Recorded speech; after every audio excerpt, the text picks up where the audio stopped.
Salut à tous et bienvenue dans cette vidéo achat, donc retour de vide-grenier.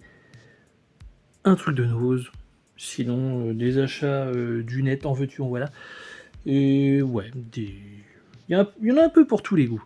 Vous verrez bien, là c'est une petite vidéo, c'est histoire de revenir un peu, parce que là ça fait longtemps que j'ai pas fait de vidéo. Donc bon, quelques petites choses intéressantes, vous me direz, comme d'hab, dans les commentaires. N'hésitez pas à lâcher déjà le petit pouce bleu pour soutenir, et puis voilà, c'est parti. Donc une brocante ce week-end, pas trop mal, entre guillemets. Heureusement que j'ai quelques connaissances, et je lui ai pris quelques trucs, seulement à lui pour le coup, parce que le reste, ça restait moyen. On va commencer par quoi? Par ce petit Blu-ray, tiens. Donc un chien enragé, sorti chez Carlotta, je l'avais jamais vu, donc on m'a conseillé.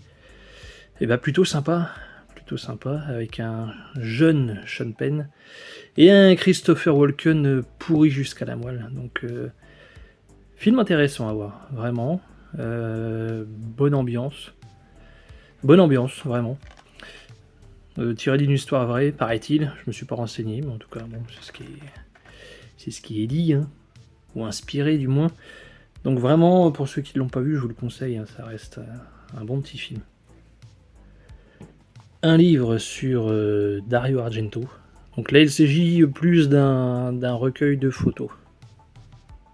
Donc ce livre sur Dario Argento, qui comme je disais est un gros recueil de photos, même s'il y a un peu de texte au début, bon le tout en italien, mais bon, j'espère que je vais pas tomber sur des photos à caractère érotique qui vont me causer des problèmes. En tout cas, il y a ce qu'il faut en termes de photos.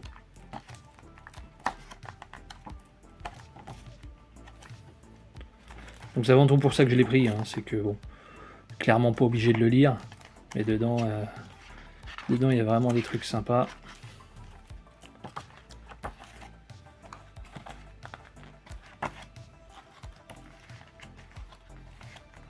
On survole comme ça.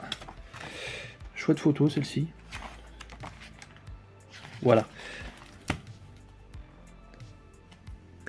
Un petit album de Tangerine Dream, donc ici Rokun, j'ai pas fini de l'écouter, bon après ça reste du Tangerine, voilà, c'est assez souvent la même chose, mais bon, ça reste une valeur sûre, on va dire, même s'il y a quelques loupés.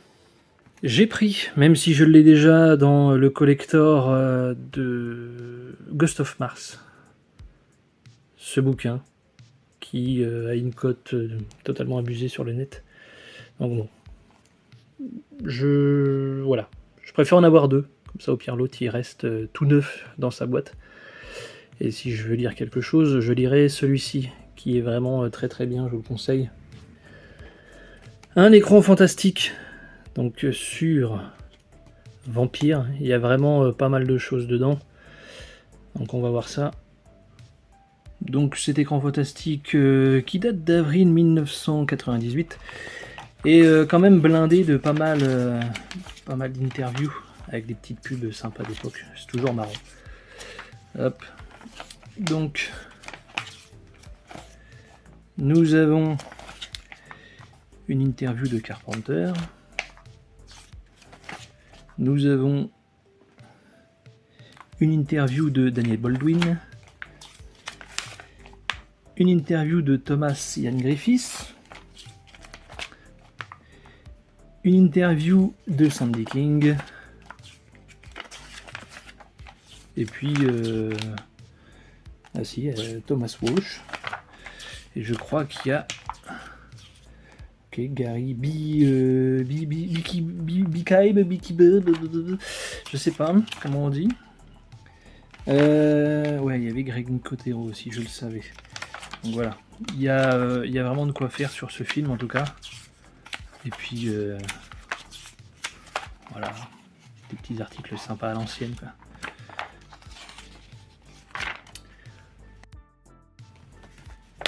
Le seul truc que j'ai pu trouver à Nose, c'est encore du coffret ESC.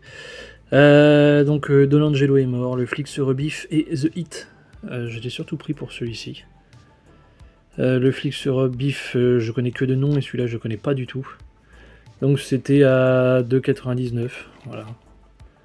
On verra ce que ça donne. Au pire, ça fera 3 boîtiers noirs. Donc petit coffret pour pas cher, donc on tente. Un peu de BO vite fait.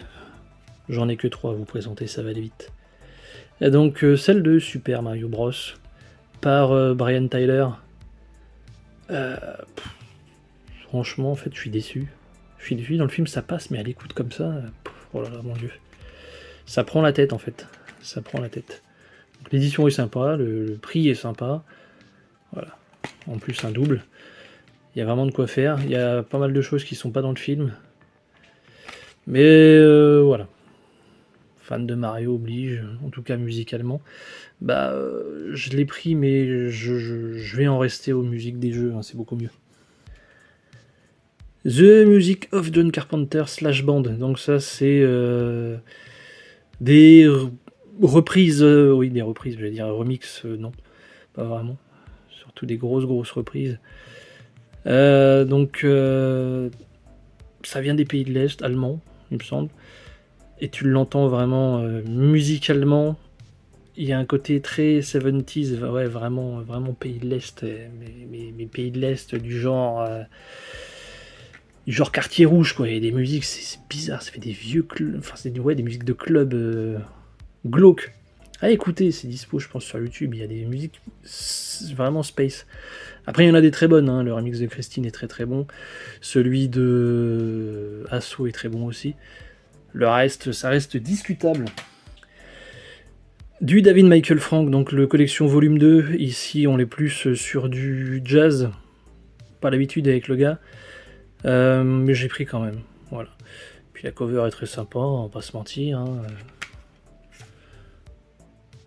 Voilà, donc ça prend, enfin ça c'est des pistes de des films, je les connais même pas, des films, des téléfilms, j'en sais rien, mais pour une ambiance jazzy tranquille, ça passe bien.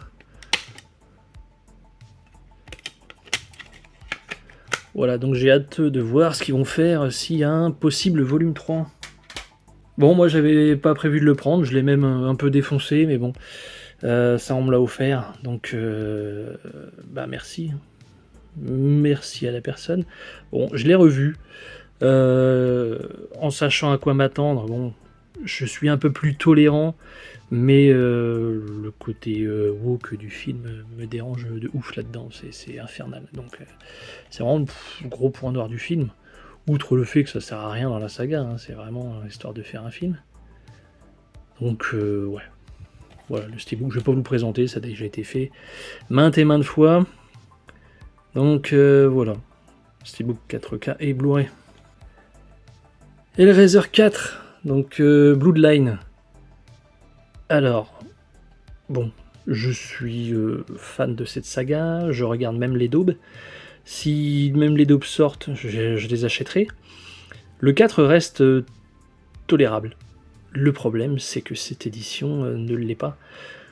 La piste VF, les dialogues sont inaudibles.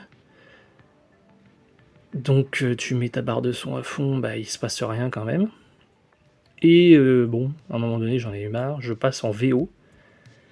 Donc sur les bruits ambiants, ça c'est un peu plus couillu, on va dire. Mais par contre, mon Dieu, ça vient pas de la barre de son, hein, ça je le sais. Mais la piste son grésille en fait, grésille à fond, ça sature dans tous les sens. Vraiment de très mauvaises pistes son, que ça soit sur la VF ou la VO, il y a un problème là-dessus. Je suis vraiment déçu. Je suis vraiment déçu. Pour un Blu-ray à 20 balles en plus. Dommage, vraiment dommage. L'Antre de la Folie, un jeu de 8 photos, donc des photos d'exploitation. Hop. On continue un peu, on en trouve à pas très cher, donc on les achète. J'achète uniquement quand il y a l'enveloppe, et évidemment quand le jeu est complet.